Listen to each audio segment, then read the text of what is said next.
गांव में कुछ दिनों से रात में लोग एक एक करके गायब हो रहे हैं और इन्हें कौन गायब कर रहा है ये कोई नहीं जानता। इस वजह से यहाँ के लोग रात में बाहर निकलने से डर रहे हैं। वीरेंद्र शहर में रह रहा था। उसके पिता की हाल ही में मौत हुई थी और अब उसे अपने पुश्तैनी घर और जमीन के कागज पूरे करने के लिए कुसुमपुर लौटना पड़ रहा था। शाम का समय था।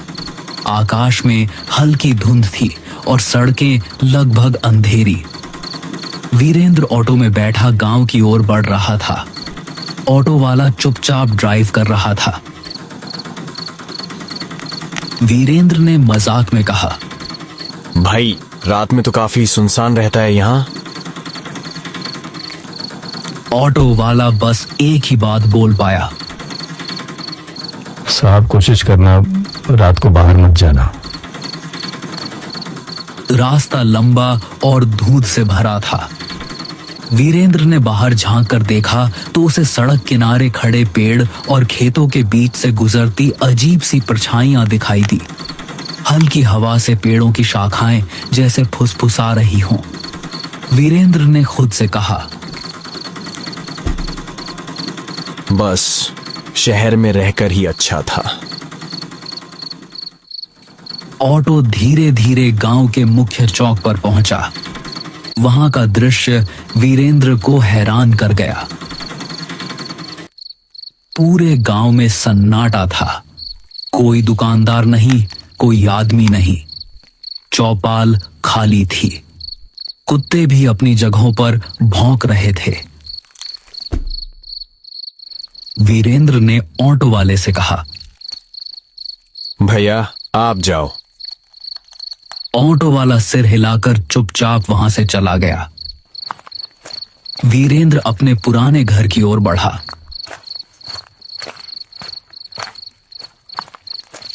पुराने रास्ते, टूटी सीढ़ियां और जर्जर दीवारें उसे बचपन की याद दिला रही थीं।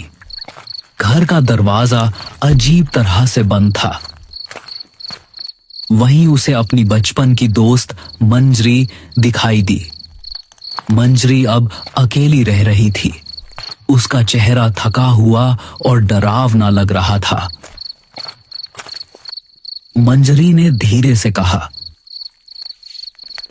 और वीरेंद्र इतने साल बाद कैसे हो, क्या हालचाल है और यहाँ आना कैसे हुआ? हाँ मंजरी, मैं ठीक हूं। मैं बस अपनी पुश्तैनी जमीन का कुछ काम पूरा करने आया था। लेकिन यह बताओ, ये गांव में इतना सन्नाटा क्यों है?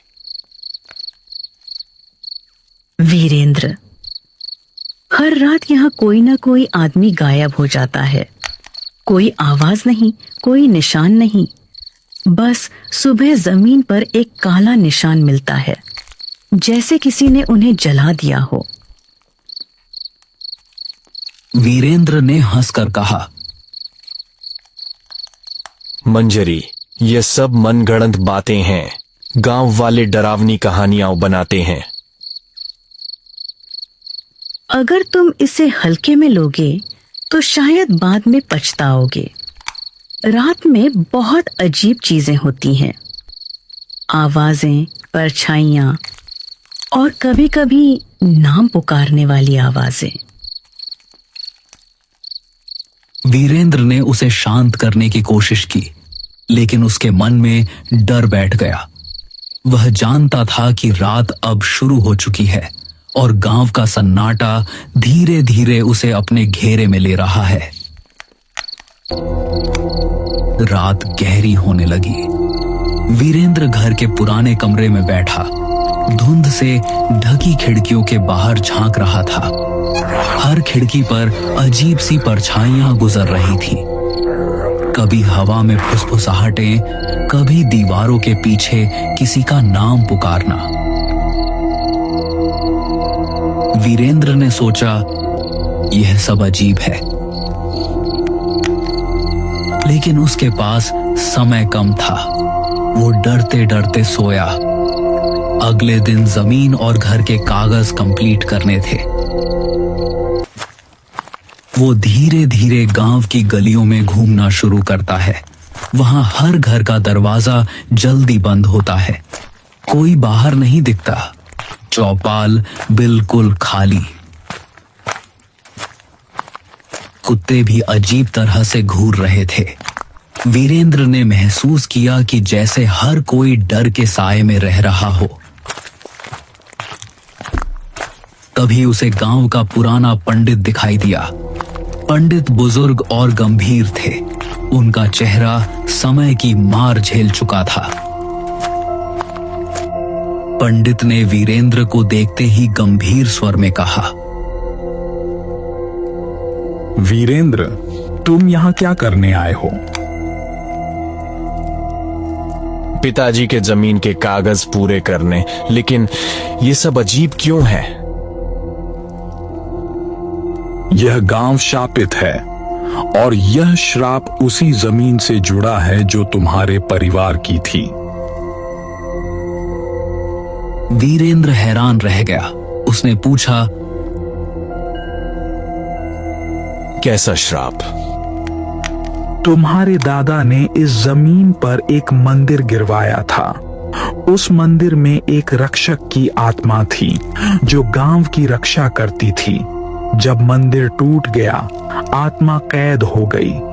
अब यह हर रात किसी इंसान की आत्मा खींचती है ताकि अपनी कैद से मुक्त हो सके। वीरेंद्र ने पंडित की बातों को बड़ी गौर से सुना, लेकिन उसके भीतर डर बैठ चुका था। वीरेंद्र ने पंडित की बातों को सोचते हुए रात बिताई। आसपास के धुंध और आवाजें उसे लगातार परेशान कर रही थी। दीवारों के पीछे फुसफुसाहटें, हवाओं में नाम पुकारने की आवाजें और खिड़कियों से गुजरती काले साए उसे मानसिक रूप से कमजोर कर रहे थे। अगले दिन वीरेंद्र ने तय किया कि वह उस जगह जाएगा जहां मंदिर था।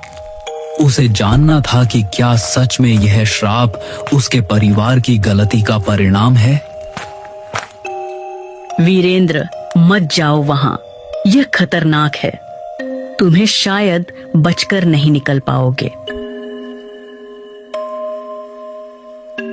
मुझे सच्चाई जाननी है। अब डर कोई काम नहीं आएगा। रात का समय था।